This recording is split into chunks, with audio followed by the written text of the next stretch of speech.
Welcome back to our channel, everybody. Blue mountains, aren't they amazing? All right, today we're talking about shipping. We have literally just arrived in Australia a week or so ago from New Zealand. So this video is going to be about shipping a motorhome from New Zealand to Australia. We've written down some things that people have been asking us. A lot of people have been asking a lot of questions, so we thought we'd go through them and might be able to help somebody else. And some of the questions that we thought, if we were on the other side of the camera, that that we would have liked to have known. A couple of months ago. Yeah, before we started. If only we'd done this video a couple of months ago, we would have been much easier.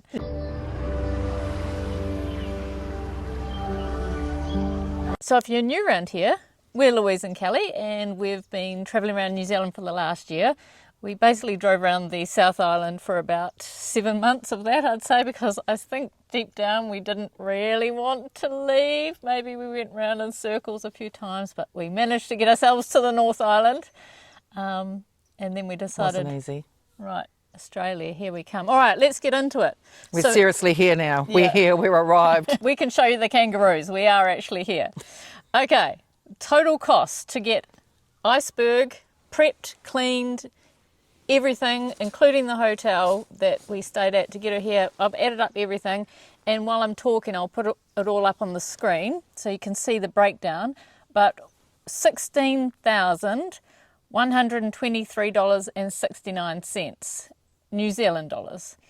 And just before I pushed record, I said to Louis, I forgot the gas bottles. So we had to dispose of our gas bottles in New Zealand.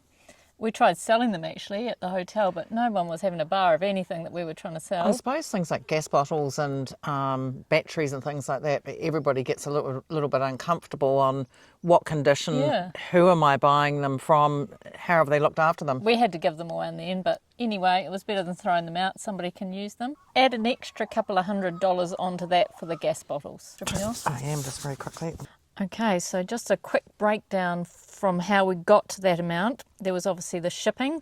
The shipping was charged in two portions, a New Zealand portion when we left New Zealand and an Australian portion when we arrived. We also had to pay for an escort when we got to the port, because the three choices were Brisbane, Sydney, Port Kembla or Melbourne. But if we were to ship into Brisbane or Melbourne, it was going to be an extra $1,000 because they would truck the vehicle to a depot. Port Kembla was the only one that would allow you to pick up from the port. So we saved $1,000 there. However, we did have to pay for an escort at the port from security to take us through the port. And we also obviously had to pay for an Uber to get from Sydney, because we flew into Sydney, down to the port. And then I added in a bit of fuel, quarter of a tank, to get us back. So the other charges were, of course, the marine insurance, $4,015.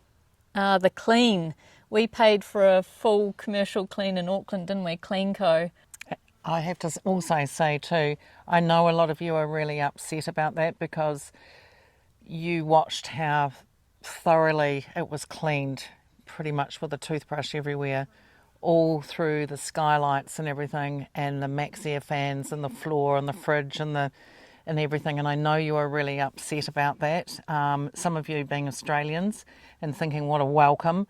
I guess actually they were just doing their job, and New Zealand's the same. We're exactly the same, looking for seeds or something which could grow on the land, I suppose. And yes, it was very disappointing having to pay all that sort of extra money. However, we did choose to live this type of life, and we knew that sometimes there would be surprises, and that's just part of van life, and that's just how it is. So would we clean icy like that again? Well, inside we would, because we did that for ourselves as well. That was really for ourselves, and it comes around to a time of where you just need to get everything all clean again. They still check for food and things and crumbs inside drawers, so you still have to clean it. Originally the shipping lady actually told us, don't bother cleaning the van because nobody gets through, right? They're gonna sting you with something. And we were like, because she said it could be up to $2,000. And I'm like, do you know what? We're going to try. We thought, well, at least we're going to try and not. That's us, isn't it? Yeah. We're all about saving as much money as we can, using things, reusing things if we can, rather than buying new. Or if we buy something new, we buy it of quality so that it lasts as long as possible. And we've got a lot of different products and things, haven't we, which last. So we still did go ahead and do a full clean, even though she said don't bother. So the clean was in Auckland, $338.68 for a full exterior, full underbody, an engine clean. And bearing in mind, we'd already pulled out all the filters and done all that as well. The next day, we did notice that there was cow dung all up under the wheel arches, so we got hold of them. They did give us a 20% discount, so it came down to $270.94. That was good of them, but still, that was hard work when I wasn't well. And, and we were literally driving to the port, and there's biomatter all up under the wheels. That was a bit disappointing because we did do a lot of homework, the two of us, independently, looking to find that right business, and this was the one which was at the top of the list. It was, yeah. And we went there, of course. The hardest, we did beforehand. A reconnaissance to make sure and went and introduced ourselves and everything. Yeah, but the hardest part was we'd already packed, thrown out, sold everything, so we didn't have anything to clean with. I know that sounds silly, but we didn't want to use the towels from the hotel. That wasn't very nice. So I was like scraping it with a knife, which sounds a bit gross, but that's all that we had left to clean with. So anyway, moving on from that, when we got to Australia, we did get pulled up 544 Australian dollars for a chassis flush.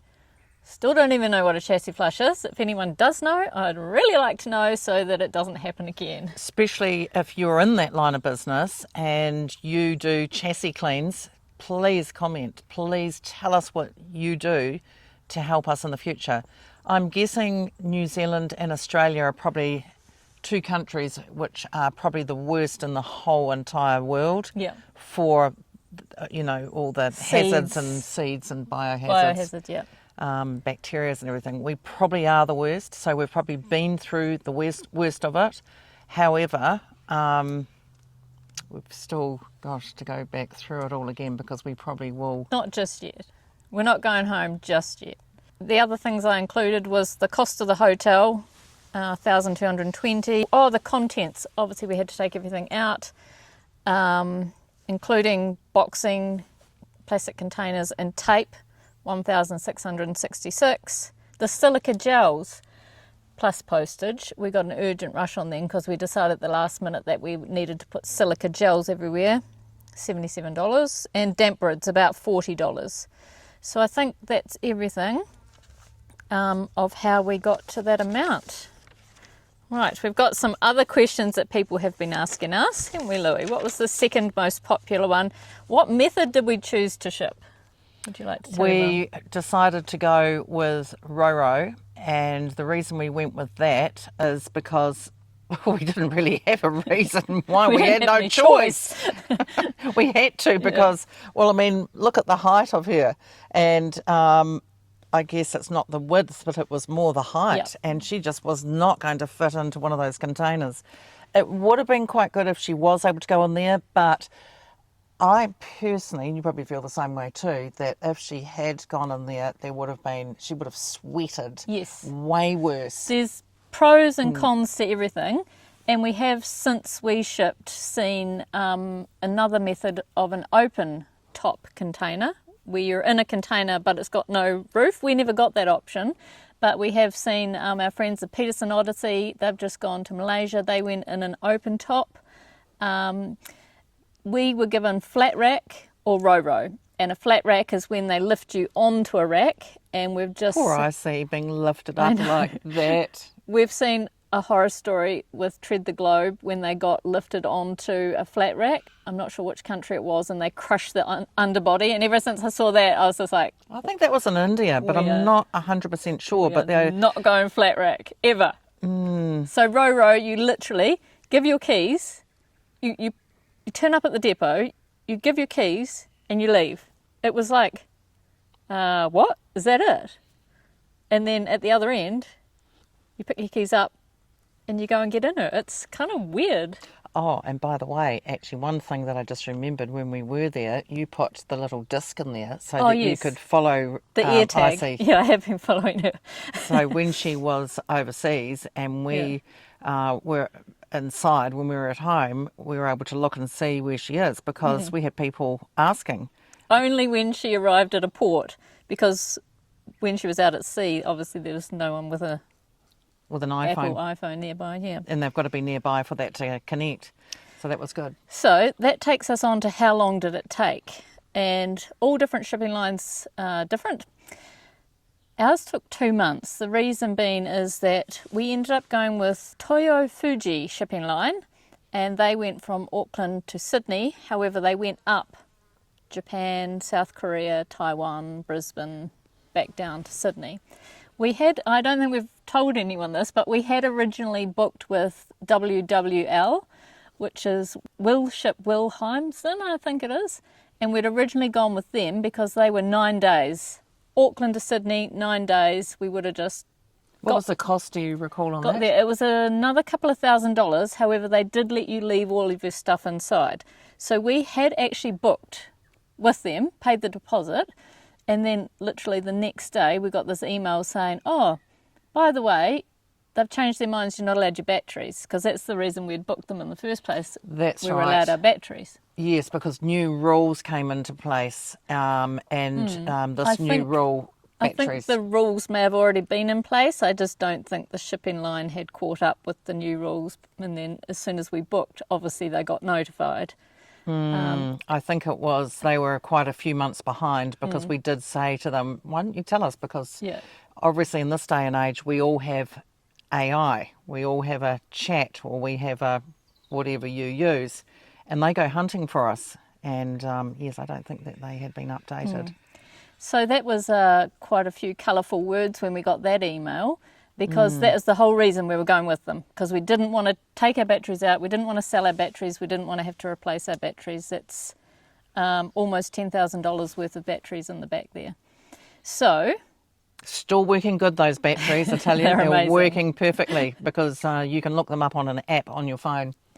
So basically we said to the lady we were working with, and we were shipping with Tourist Logistics, we said, you're going to have to find us another shipping company real quick that will take our batteries. And it ended up being the Toyo Fuji line, and they have been amazing. However, there was always a catch. You're not allowed to take any of your stuff inside.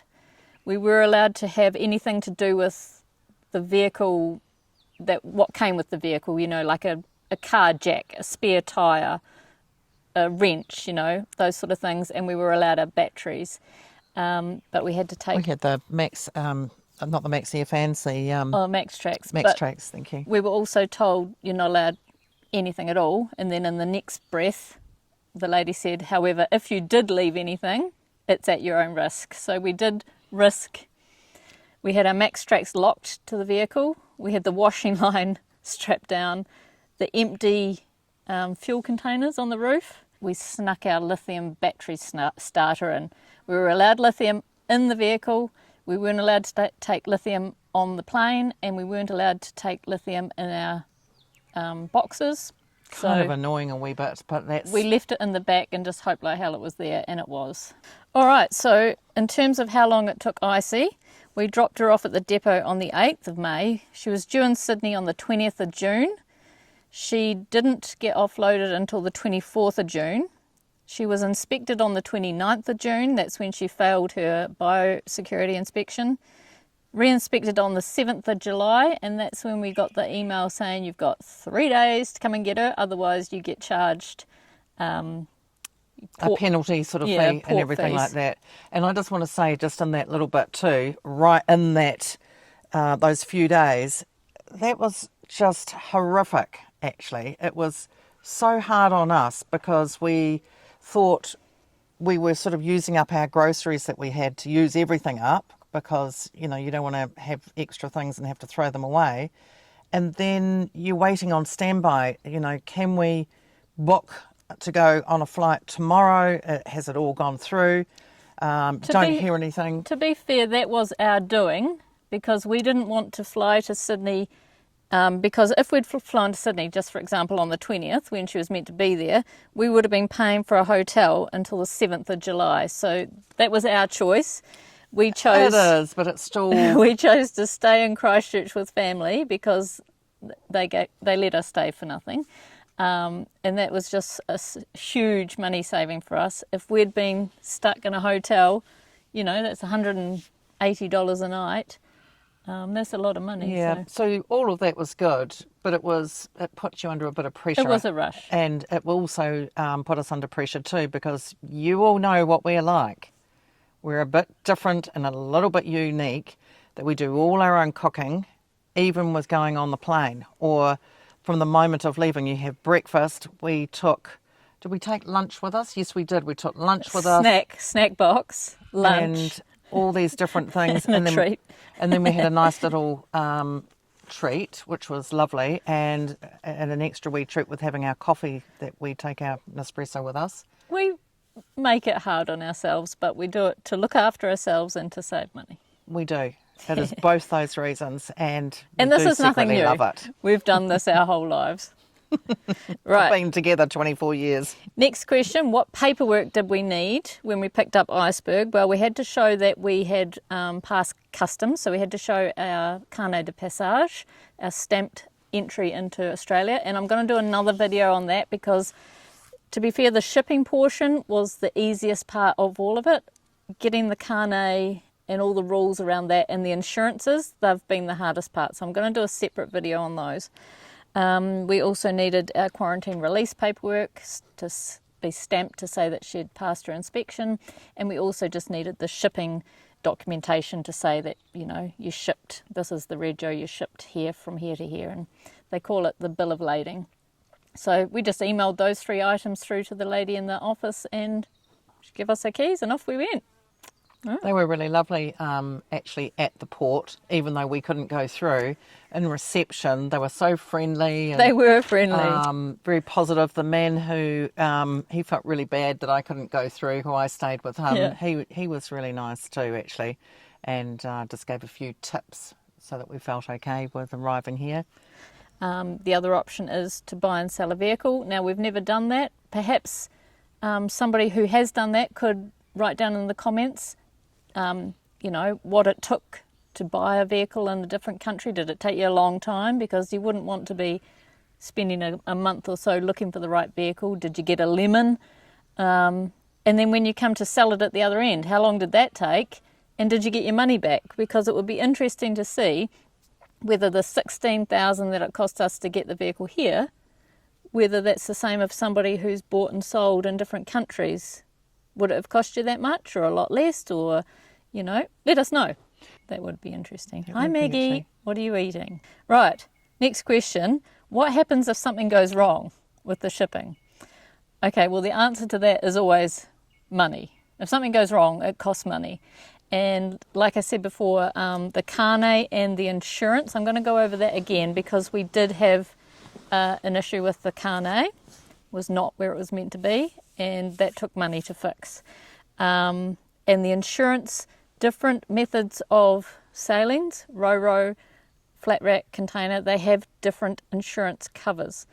So for Iceberg, basically the only thing that's covered is that if she falls off the ship or if the whole ship goes down. That was all that was covered, but I'm going to go over that a bit more. Maggie, are you trying to get in the shot? Yeah, right. You need to come this way. Right by the camera. Just come over this way a wee bit. Come on. This side, Maggie. Okay, here's one for you, Louie.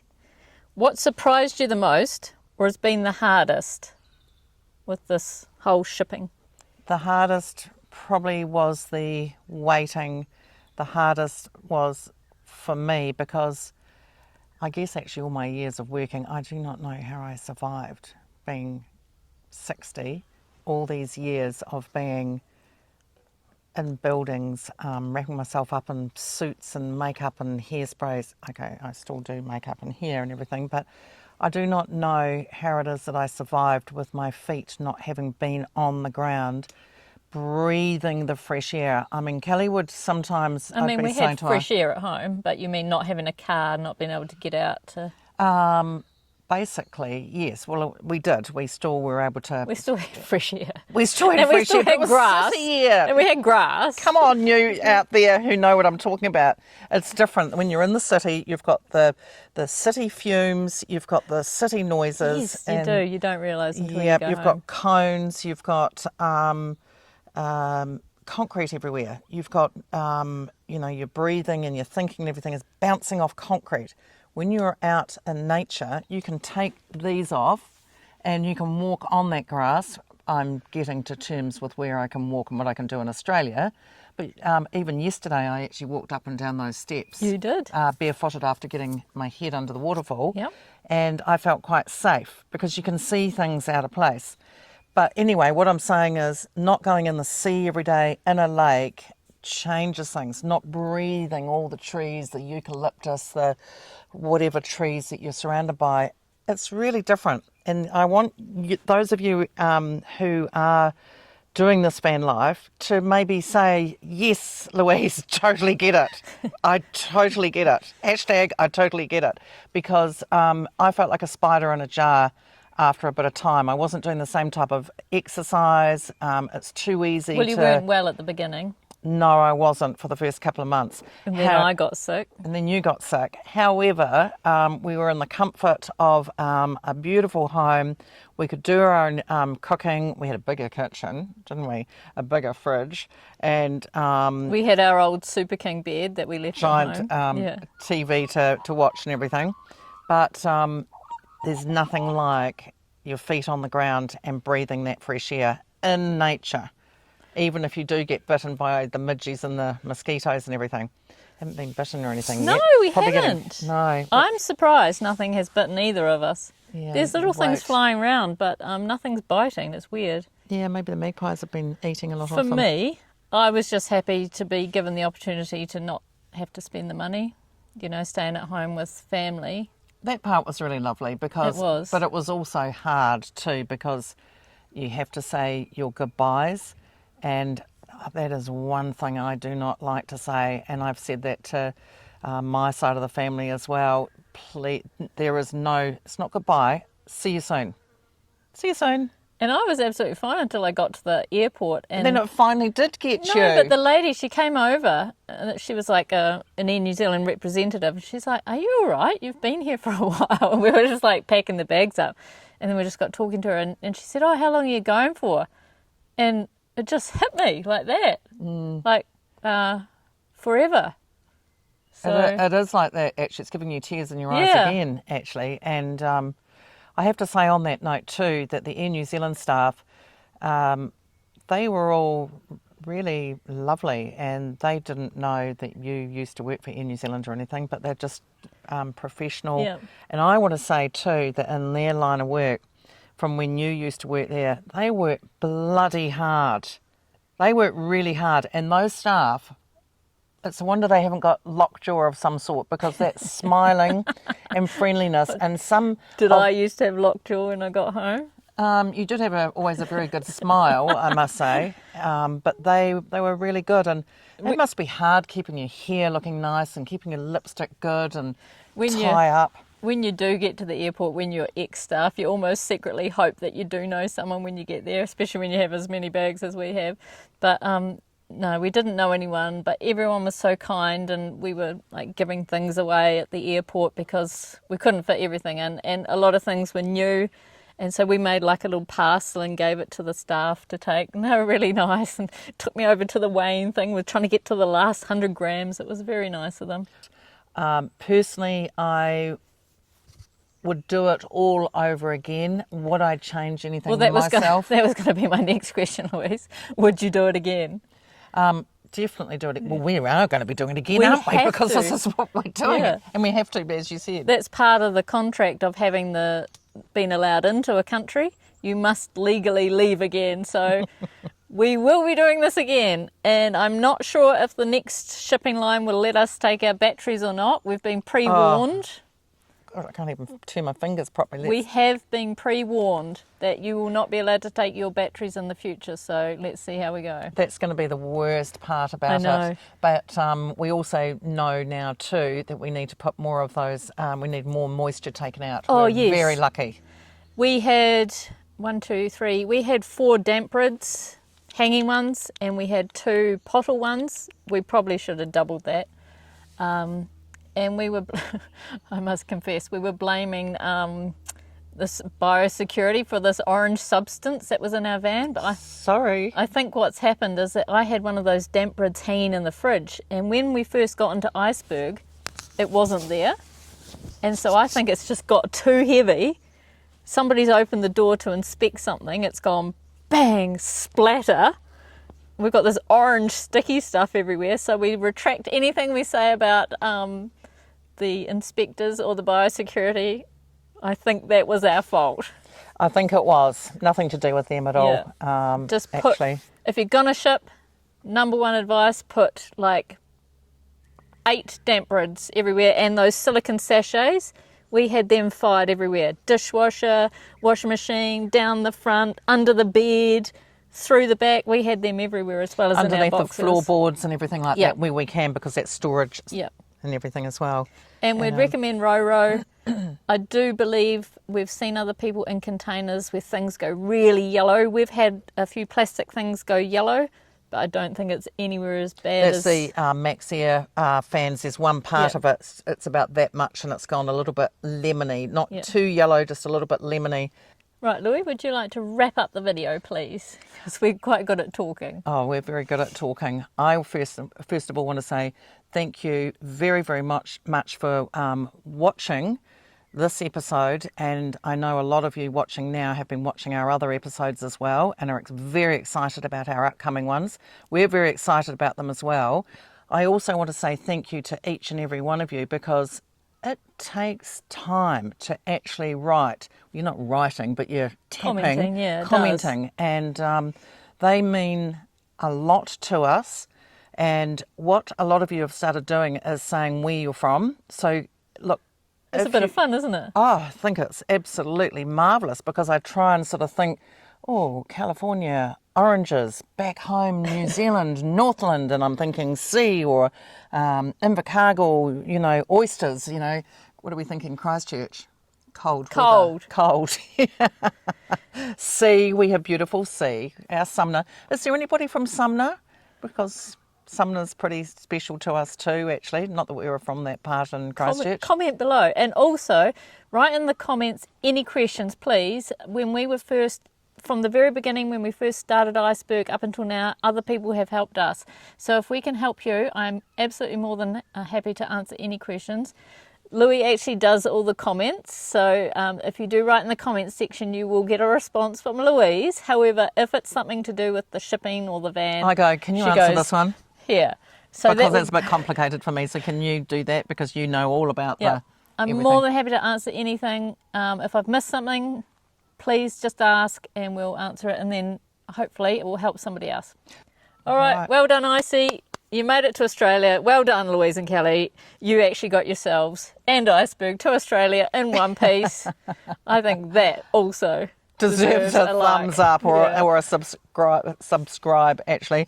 Thank you very much for watching. We'll see you at our normal scheduled video when the next one comes out. Back to our normal escapades of whatever we get up to. Yep. Catch you in the next one. We will, and sending lots of love and hugs to you all, and look after the one next to you, look after your family, and make sure that you get on that phone and tell that person or that family member that you love them. Turn to the other camera.